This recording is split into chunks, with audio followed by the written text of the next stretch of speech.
2016 से वो जो लाइन पे खड़ा करते किया, अभी भी वो लाइन खत्म नहीं हो रहा।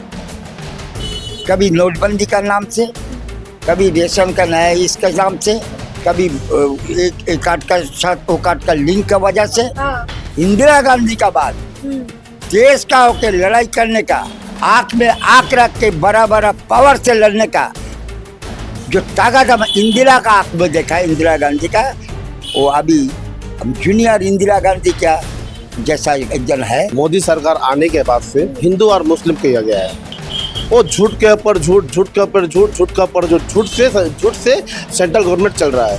देखिए, खड़गपुर में जो माहौल है ये थोड़ा अलग है 2026 का जो विधानसभा चुनाव है इसके पहले, क्योंकि यहाँ पर बीजेपी थोड़ा हेवी है। बीजेपी का उम्मीदवार है दिलीप घोष, जो पहले भी ये खड़गपुर से जीत हासिल किए थे और दूसरे बार के लिए लड़ाई कर रहा है ये विधानसभा चुनाव में। तो बात यह है कि प्रदीप सरकार टीएमसी से उम्मीदवार है, तो लड़ाई बहुत मतलब कठिन है इधर।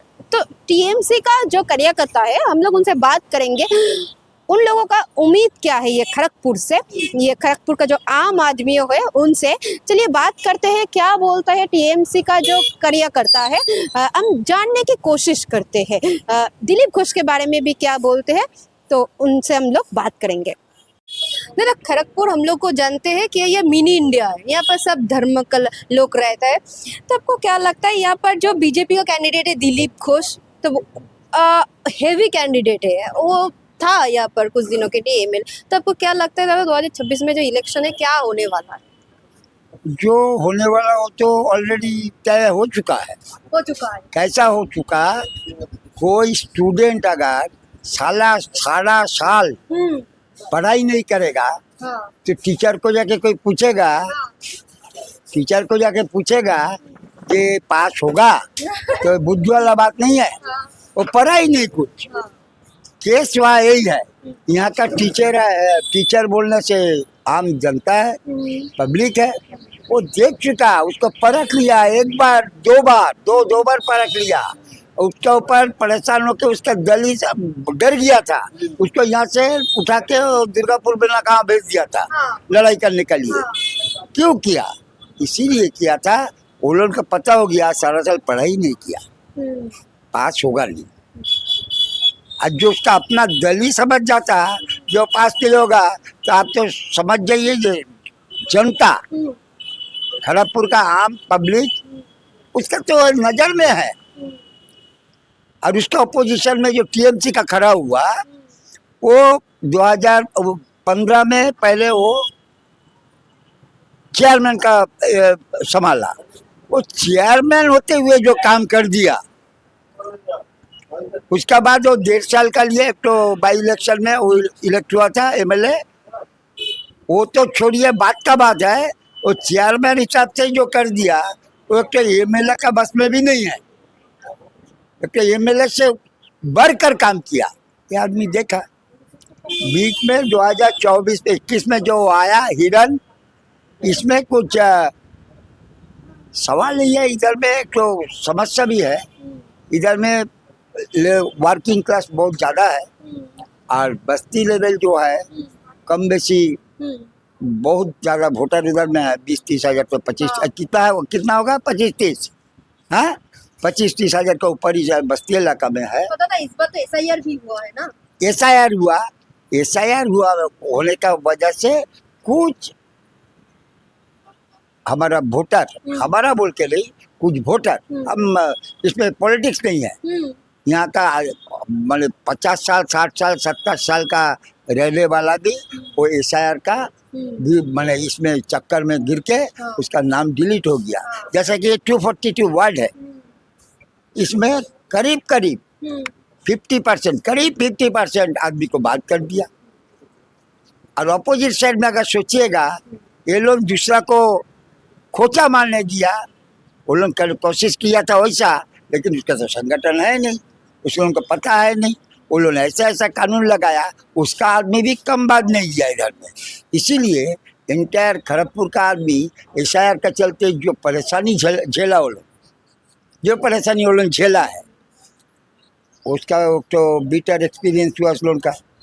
हम आदमियों ने बोला ये एसआईआर की वजह से बहुत दिक्कत हो रहा है। 2016 से वो जो लाइन में खड़ा करते किया, अभी भी वो लाइन खत्म नहीं हो रहा।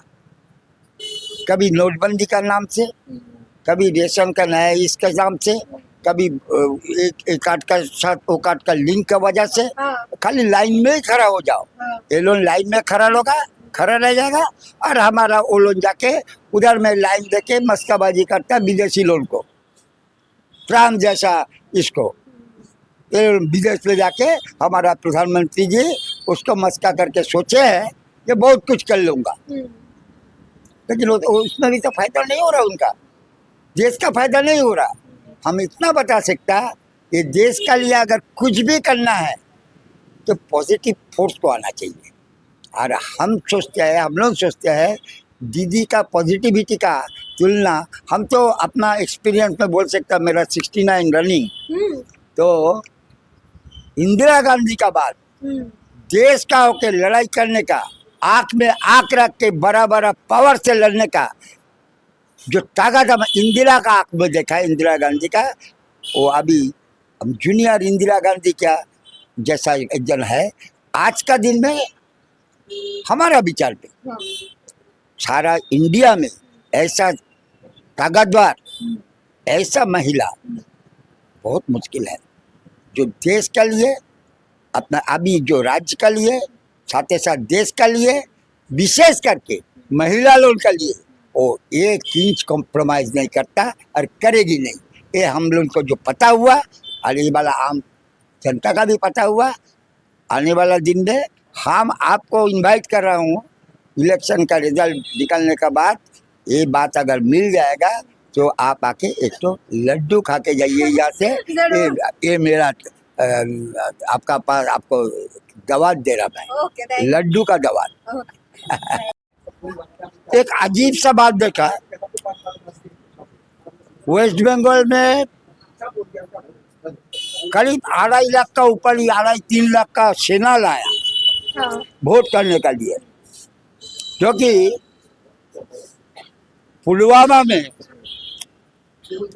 वो सेना कहाँ था ये इतना बड़ा हादसा से बचा सकता था।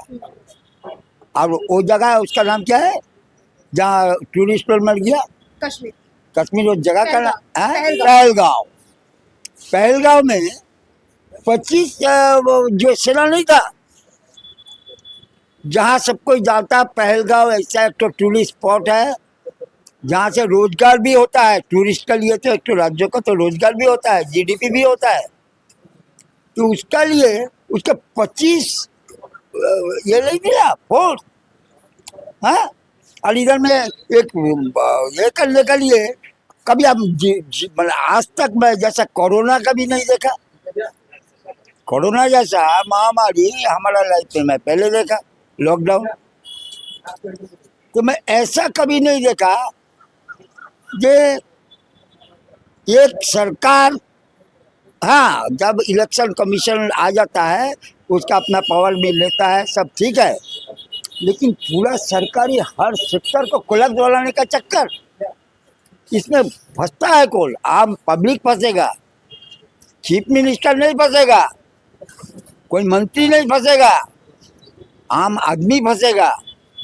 रेशन सही नहीं मिलेगा, हमारा जो यहाँ का जो भी चीज हम लोग का सरकारी तरफ से परिसेवा आता है सब ठप हो जाता है, क्योंकि वहाँ का जो चीफ है सब उस लोगों का जो टॉप में बैठा रहता है सब कोई को ट्रांसफर कर दिया। ये बहुत गलत है। एक जन का चारों तरफ से बांध के रखने से क्या हमारा ये है गणतंत्र है, डेमोक्रेसी है, ये संविधान को मानना है। हमारा पास पावर दिया, लेकिन पावर का तो इस्तेमाल कैसा होना चाहिए वो भी तो है। आज तक ये पहले दफे देखा, ये हम लोग का शर्म का चीज है, देश का शर्म का चीज है। ये हमारा जो इलेक्शन कमीशन उसको थप्पड़ पर थप्पड़ खाना पड़ा सुप्रीम कोर्ट पे, आज तक तो देखा नहीं। टीएम सेशन बहुत करेक्ट था, हम लोग सपोर्ट किया, और हर एक के लिए करेक्ट था। और ये इसको अगर कोई प्रतिवाद करे तो उसका जवाब बीजेपी देगा। इसका मतलब क्या है भाई? हम आप अन्याय किया, आपको हम प्रतिवाद कर रहा है, तो आपको दूसरा वाला जवाब क्यों दे रहा? उसका मतलब दूसरा वाला आपको चला रहा। तो IAS ऑफिसर है वो, उसका इज्जत भी भार में मिला दिया। कैसे चल रहा है सब चीज? ये कोई चलने का रास्ता है?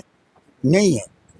आज ये वाला आने वाला दिन में सारा दुनिया तो देख रहा है, सबसे बड़ा डेमोक्रेसी का फेस्टिवल तो ये है, इंडिया है। 140 करोड़ का ऊपर आबादी है कि नहीं?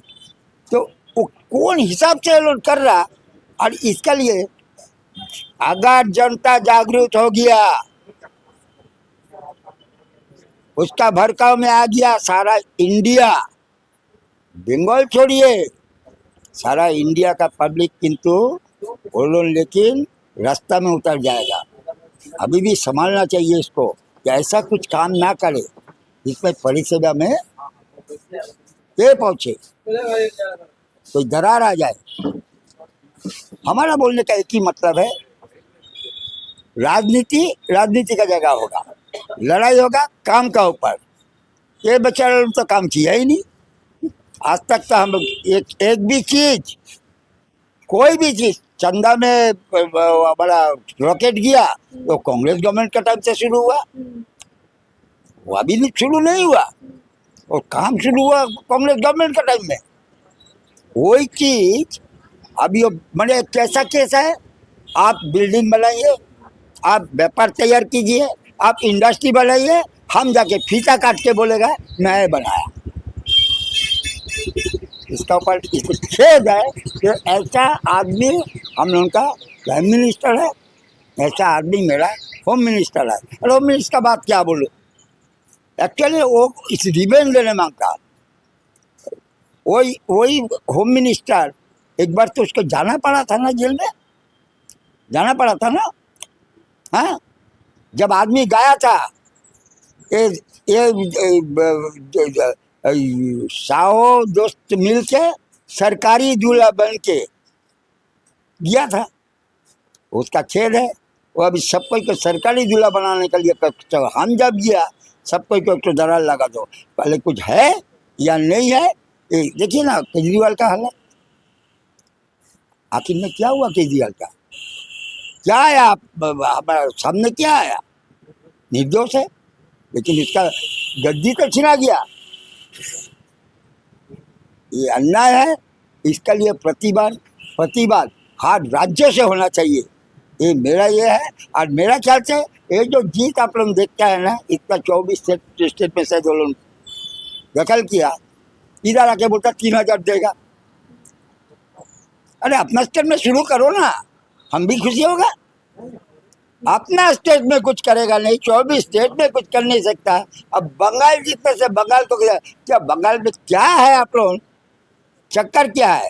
चक्कर एक ही है, ओंगो बंगो कलिंगो। बिहार, आपका उड़ीसा और बंगाल एक इकट्ठा था पहले, तो हम 2 दखल किया, 2 में चोरी कर लिया। इसको ये बता मेरा चोरी करने के लिए रिकॉर्ड है, इसको दूसरा तरीका से इसको दबाओ, ये है उसका। Thank you. दादा, आप तो एक युवा है, मतलब यंग जनरेशन का है, तो ये जो यंग जनरेशन का जो वेलफेयर स्कीम्स, नौकरी, इसको लेकर बहुत सवाल उठा रहा है बीजेपी, CPIM। तो आपका क्या कहना है इस विषय में कि पश्चिम बंगाल में नौकरी है क्या नहीं, पश्चिम बंगाल में शांति है क्या नहीं? ये जो पोलराइजेशन का पॉलिटिक्स हो रहा है, हिंदू मुस्लिम का पॉलिटिक्स हो रहा है, आपको क्या मानना है इस विषय में? देखिए मैडम, हमारा उम्र 40 साल होने जा रहा है। रहा बंगाल में हिंदू और मुस्लिम का, हिंदू मुस्लिम सब सिख भाई वो 2014 के बाद से, मोदी सरकार आने के बाद से हिंदू और मुस्लिम किया गया है। वो आप लोग को भी मालूम है, मीडिया खुल के दिखाता नहीं है, क्योंकि मीडिया का नौकरी खतरा में है। सीधा बात बोल रहा हूँ मैं। और बंगाल में जो हिंदू मुस्लिम कर रहा है, बंगाल में हिंदू मुस्लिम चलेगा नहीं। कारण क्या है चलने का? हिंदू मुस्लिम सब सिख भाई, सब भाई। आपस में सब पर्व मनाते हैं। अब बताइए 2014 से लेके 2026 तक का 2 करोड़ नौकरी देंगे बोले थे, 2 करोड़ में 2 लाख भी नौकरी दिया है? नहीं दिया। कारण क्या है? वो झूठ के ऊपर झूठ, झूठ के ऊपर झूठ, झूठ के ऊपर झूठ से सेंट्रल गवर्नमेंट चल रहा है। जहाँ सच बोलने जा रहा है उसका कोई दूसरे तरीके से मर्डर करा दे रहा है, कुछ करा दे रहा है। रहा खड़गपुर का बात, खड़गपुर में प्रदीप सरकार चेयरमैन रहते हुए जितना काम कर दिया, 16 महीना का एमएलए रहते हुए जितना काम कर दिया, बीजेपी विधायक दिलीप बाबू 5 साल रह के वो काम नहीं कर सका। दिलीप बाबू 5 साल एमपी रह के कुछ काम नहीं करा। एक भी काम अगर बता दीजिए, वो हिंदू मुस्लिम छोड़ के कोई दूसरा कोई जानता नहीं है। पता ना, खड़गपुर तो मिनी इंडिया है, सब लोग इधर रहते हैं, सबका हर शांति है इधर। शांति बोले तो बहुत शांति है। बीजेपी आ जाने के बाद अशांति का प्रभाव ला देगा। कारण क्या है? दिलीप बाबू कहीं किसी भी जगह कोई नहीं बोल रहे जय श्री राम। भैया हम लोग भी जय श्री राम है, हमारा माँ बाप भी जय श्री राम है, मेरा घर वाला भी जय श्री राम है। तुमसे जय श्री राम सीखना पड़ेगा।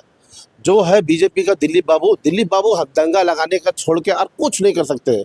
बीजेपी चाहते हैं दंगा लगे, मेरा सत्ता खत्म हो जाए, सिर्फ यही बोल के। प्रदीप सरकार जो है, खड़गपुर का जनता जानती है प्रदीप सरकार क्या काम करता है, क्या नहीं करता है। प्रदीप सरकार है बोल के खड़गपुर में आज उजाला है, जगह जगह में रास्ता है, जगह जगह में पानी है। प्रदीप सरकार है बोल के रास्ता में आज तक कुछ ऐसा घटना नहीं घटा। दिलीप बाबू 5 साल के लिए एमएलए बने थे, 5 साल के अंदर में एक दंगा लगा दिए थे दिलीप बाबू। इसके लेके हम लोग बोलेंगे एक ही तो चीज़ कि हम लोग खड़गपुर शांति चाहिए, बंगाल शांति चाहिए, बीजेपी मुक्त भारत चाहिए, बस। दादा पहले से ही खड़गपुर में रहते? हाँ, मेरा जन्म खड़गपुर में ही है। मेरा फादर रेल में नौकरी करते थे, तो इसी सिलसिला में खड़गपुर में ही है। खड़गपुर में पढ़ाई लिखाई, खड़गपुर स्कूलिंग, कॉलेज सब कुछ खड़गपुर में ही है। तो दादा आपने तो बहुत सारे एमएलएस देखे हैं और यहाँ का डेवलपमेंट भी देखे हैं। 2026 में मतलब क्या क्या डेवलपमेंट हुआ? अभी खड़गपुर कैसा है? क्योंकि यहाँ पर सब लोग कहते हैं ये मिनी इंडिया है, यहाँ पर सब लोग रहते हैं एक साथ, तो आप थोड़ा बता दीजिए। देखिए, बंगाल में खड़गपुर ऐसा एक जगह है कि सारा भारत वर्ष दिखता है। हर भाषा भाषी, हर कास्ट, हर रिलीजियन एक साथ अपना पर्व त्योहार उत्सव यहाँ मनाते हैं। तो हम लोग कभी फील नहीं होता कि हम लोग बंगाल में है ना भारत में है। तो ऐसा एक मिक्स कल्चर यहाँ बन गया। जो नॉन बंगाली है दुर्गा पूजा में शामिल होते हैं, उनका दिवाली में होली में हम लोग शामिल होते हैं। तो यहाँ एक भाईचारा शुरू से कायम है खड़गपुर शहर में। और खड़गपुर रेल टाउन है, रेल को बेस करके इस शहर बना है। ब्रिटिश अमल से शुरू हुआ यहाँ का यात्रा रेल का, तो रेल नगरी का नाम से भी जाना जाता। और हमारा जो प्लेटफॉर्म है खड़गपुर का, वो एक टाइम एशिया का लार्जेस्ट प्लेटफॉर्म था, अभी 3rd पोजीशन में है, सोनपुर आगे बढ़ चुका। तो पहला यहाँ खड़गपुर शहर में पहला इंडिया का आईआईटी है। आईआईटी बना जवाहरलाल नेहरू का टाइम में, विधान चंद्र राय तब सीएम थे, उनका प्रपोजल था कि यहाँ बना जाए, क्योंकि ये जो रीजन है, ये रीजन का यही कम्युनिकेशन बहुत अच्छा है बोल के आईआईटी इधर है। यहाँ हमारा कलाईकुंडा बेस है, एयर बेस, जो हमारा एयरफोर्स का यहाँ पर एक्टिविटीज़ होता है, ट्रेनिंग होता है। तो काफ़ी पॉपुलर है खड़गपुर। और ऐसा कोई पीएम नहीं है जो खड़गपुर में नहीं आए। इंदिरा गांधी से शुरू करके, जवाहरलाल नेहरू से शुरू करके, राजीव गांधी से शुरू करके, नरसिम्हा राव से शुरू करके, अटल बिहारी से शुरू करके, नरेंद्र मोदी से शुरू करके, हर पीएम इधर आए। बहुत फोकस्ड इलाका है हमारा खड़गपुर। और यहाँ पर मतलब शांति है इधर? शांति तो है, शांति कायम है, पर 14 साल का बाद यहाँ का शांति थोड़ा बिगड़ गया। इक्वेशन कैलकुलेशन थोड़ा बिगड़ गया, क्योंकि जब उन लोग बीजेपी सरकार में आए भारत में, तो तभी से जो एक्टिविटीज चालू हुआ, जो सांप्रदायिक जो वातावरण बदल गया खड़गपुर शहर का। 2-2, 3-3 दंगा हो चुका खड़गपुर में, जो पहले कभी नहीं था। तो अशांत परिवेश था। तो ममता बनर्जी काफ़ी कोशिश किया जब बंगाल के साथ खड़गपुर भी शांति में रहे, प्रशासन भी बहुत तत्पर था, तो उस सिचुएशन को कंट्रोल किया गया। तो ऐसा एक वातावरण है, कभी भी कुछ भी हो सकता है। अच्छा, तो बर्निंग सिचुएशन कभी भी हो सकता है। तो जब तक नहीं है तब तक अमन चैन है, होने से फिर माहौल तो बिगड़ जाता है। मतलब आपको लगता है दीदी का सरकार ही रहना चाहिए? दीदी का सरकार 100% रहना चाहिए, कि दीदी तो सबको लेके चल रहा है ना। खड़गपुर शहर में हम लोग बंगाली है, 30%, अदर कास्ट है 70%। अच्छा। तो इस आधार कास्ट को संग में लेके चलना यही तो बहुत बड़ा बात है, क्योंकि हर किसी का मत अलग है, कास्ट अलग है, त्योहार पर्व अलग है, इस सबको एक साथ जोड़ के रखना। पब्लिक क्या चाहता? पब्लिक शांति चाहता, खुशहाली चाहता। अगर शांति रहे, अमन रहे, चैन रहे तो कोई भी प्रोग्रेस कर सकता, काम कर सकता, ग्रोथ हो सकता, कुछ भी आगे बढ़ सकता। अगर अशांति रहे, माहौल खराब रहे तो हर चीज, बिजनेस बंद है, बंद हो जाएगा, आपका जॉब बंद हो जाएगा, तो काफ़ी प्रॉब्लम में पड़ता है पब्लिक। तो खड़गपुर शहर देखिए 2014 में उन लोग आए बीजेपी, 2016 में वोट हुआ, 2016 में 11 बार का एमएलए चाचा ज्ञान सिंह सोनपाल का कांग्रेस को हराकर पहला बार 6000 वोट से दिलीप घोष जी जीते, बीजेपी का उम्मीदवार पहला बार बंगाल विधानसभा में गए। तो हम लोग तभी सोचे कि इस बार शायद खड़गपुर का बहुत ज़्यादा डेवलपमेंट होगा, क्योंकि खड़गपुर में डबल इंजन सरकार बन रहा, एमएलए उनका है, केंद्रीय सरकार उनका है, रेल उनका हाथ में है। तो इस रेल नगरी का बहुत डेवलपमेंट होगा, क्योंकि बाजार का जो हालत है, मेरा जन्म होके सोचिए 52-53 साल उम्र हो गया, मैं जब से होश संभाला, जैसा रेलवे मार्केट गोल बाजार देखा, आज भी वैसा ही है। कोई अपना मर्जी से दुकान को रिपेयरिंग नहीं कर सकता, कोई अपना छत को ढलाई नहीं कर सकता, टीना काट के वहाँ पर चोर घुस जाता, माने काफ़ी प्रॉब्लम। इलेक्ट्रिसिटी नहीं है, रेल में कोई पार्किंग नहीं है, कोई शौचालय नहीं है, कोई सुविधा, माने बेसिक नीड जो है, बेसिक नीड है नहीं है। ब्रिटिश अमल में जो क्वार्टर बना, रेल स्टाफ जो जहाँ रहते हैं, रेल क्वार्टर का कोई मेंटेनेंस नहीं, कोई रिपेयरिंग नहीं। मेन बात है, रेल पानी नहीं दे सकता पीने का, म्यूनसिपैलिटी पानी मुहैया करा रहा रेल इलाका में, जो 1 रुपया टैक्स नहीं मिलता म्यूनसिपैलिटी, रेल इलाका से 1 रुपया का टैक्स बेनिफिट नहीं मिलता म्यूनसिपैलिटी को। तभी भी म्यूनसिपैलिटी जो टीएमसी चला रहे हैं, पानी मुहैया कराते हैं, बिजली मुहैया कराते हैं, बिजली भी इन लोग नहीं देता है। और अत्याचार आरपीएफ का, यहाँ पर आप पैसा दे दो आरपीएफ को तो आपका काम बन जाएगा, आप कंस्ट्रक्शन कर सकते हैं, नहीं दिया तो आरपीएफ आईडब्ल्यू आके आपका काम रोक देगा, तोड़ देगा।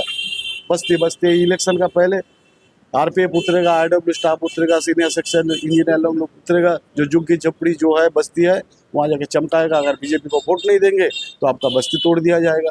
वो लोग डर से वोट दे देते। तो एक डर का माहौल तो यहाँ बना है इलेक्शन को मद्देनजर रखते हुए। और दिलीप घोष जी 2016 में जीते, हम लोग सोचा काफ़ी डेवलप होगा, कुछ नहीं हुआ। उनका एमएलए लैड, उसके बाद वो 19 में एमपी बने। इसी खड़गपुर शहर से टोटल 7 विधानसभा में 89,000 लीड लेकर उन्होंने एमपी बने। अभी सोचा उनको लोकसभा गए, शायद खड़गपुर डेवलप का एक नया रूप दिखेगा सारा बंगाल में, क्योंकि रेल उनका हाथ में है, रेल नगरी है। जैसा का था वैसे ही है। 5 साल चलाया, 5 साल में कोई काम, कोई डेवलपमेंट खड़गपुर शहर में नहीं दिखा। तो एमपी लैड, एमएलए लैड का काम तो नहीं हुआ, उन्होंने हिसाब भी नहीं दिया। फिर उनको भेज दिया नेक्स्ट लोकसभा निर्वाचन में दुर्गापुर। यहाँ पर आपका शायद संगमित है, आपका क्या नाम है लेडीज का, अग्निमित्रा को दिए थे। अग्निमित्रा तो यहाँ से हार चुका, जून मालिया जीता। तो हिरन को हटा के जीता हुआ कैंडिडेट वो अपना काम गिना रहा, 16,000 करोड़ का काम वो किया। क्या क्या काम गिनाया, रेल का जितना फ्लाईओवर बना वो बनाया, अमृत भारत प्रोजेक्ट में स्टेशन का बगल में जो बिल्डिंग बन रहा वो बनाया, नेशनल हाईवे वो बनाया जो 224 विधानसभा का अंदर ही गिरता नहीं। उसके बाद freight corridor Haldia to north Bengal का सिलीगुड़ी में जो रास्ता जा रहा वो लाया। एयरपोर्ट स्वाधीनता का पहले से एयरपोर्ट है, हमारा एयरड्राम है जो कलईकुंडा बोलता वो बनाया। तो ऐसा 16,000 करोड़ का काम गिनाया, पूरा रेल का काम, सेंट्रल गवर्नमेंट का काम। और अपना जो एमएलए लैड कोई काम नहीं, इतना अच्छा काम अगर करता, जो 16,000 करोड़ रुपया खड़गपुर के लिए खर्चा किया, दिल्ली से लेके आया, तो उनको यहाँ से हटाया क्यों? तो उनको फिर रिपीट करना था ना। तो उनको हटा के हावड़ा में, सैमपुर में दे दिया। फिर से दिलीप घोष इधर आ गया, फिर से जुमला। वो तो इधर रहते नहीं, यहाँ का बासिंदा भी नहीं, यहाँ का वोटर भी नहीं। उन्होंने रहते हैं आपका न्यू टाउन कलकत्ता, खाली मॉर्निंग वॉक जॉगिंग का टाइम उनको दिखता। अगर किसी का कोई काम पड़ा है तो कहाँ जाएंगे? जाना पड़ेगा न्यू टाउन में उनको खोजने के लिए, क्योंकि उसका कोई प्रतिनिधि नहीं है। उसका एमपी में देखा, एमएलए में देखा, एक सिग्नेचर मिला नहीं, एक सर्टिफिकेट मिला नहीं, कोई अपना तकलीफ लेके उनको कुछ बता नहीं सकता, तो है ही नहीं। तो खाली रामनवमी में दिखेगा, दशहरा में दिखेगा, जो सांप्रदायिक उस्कानी देने आते हैं, 2-4 दिन रहते हैं, फिर चल जाते हैं। तो फिर से वोट में खड़ा हुआ, वो वोट मांग रहा। खड़गपुर का पब्लिक तो अभी तक 3 बार ठगा, अभी तो समझना चाहिए। तो हम लोग उम्मीद करते हैं कि खड़गपुर भी टीएमसी जीते। और बंगाल में तो ममता बनर्जी आ रही है कि हर टीवी चैनल का जो एग्जिट पोल है, रिपोर्ट है, ग्राउंड लेवल रिपोर्ट है, हर चैनल कमती करके दिखाया, पर तृणमूल को हरा नहीं पाया। तो हम लोग चाहते हैं कि फिर से रिपीट हो इस सरकार। ममता बनर्जी सारा भारत को रास्ता दिखा रहे हैं, बंगाल को अमन शांति में रखे, डेवलपमेंट काफ़ी किए। और सबसे जनमुखी प्रकल्प जो डायरेक्ट पब्लिक बेनिफिट, ये ममता बनर्जी दिए, गवर्नमेंट टू बैंक अकाउंट। ये जो पॉलिसी उन्होंने चालू की, बीच में कोई कट मनी का कोई सीन नहीं है, डायरेक्ट बेनिफिट होता है, बेनिफिशियरी उनका अकाउंट में पैसा जाता है। उम्मीद करते हैं कि इस बार भी अच्छा सरकार बनेगा, भारी बहुमत लेकर टीएमसी फिर से जीतेगा, और बीजेपी फिर देख किसका जैसा हार के फिर वापस जाएगा। Thank you.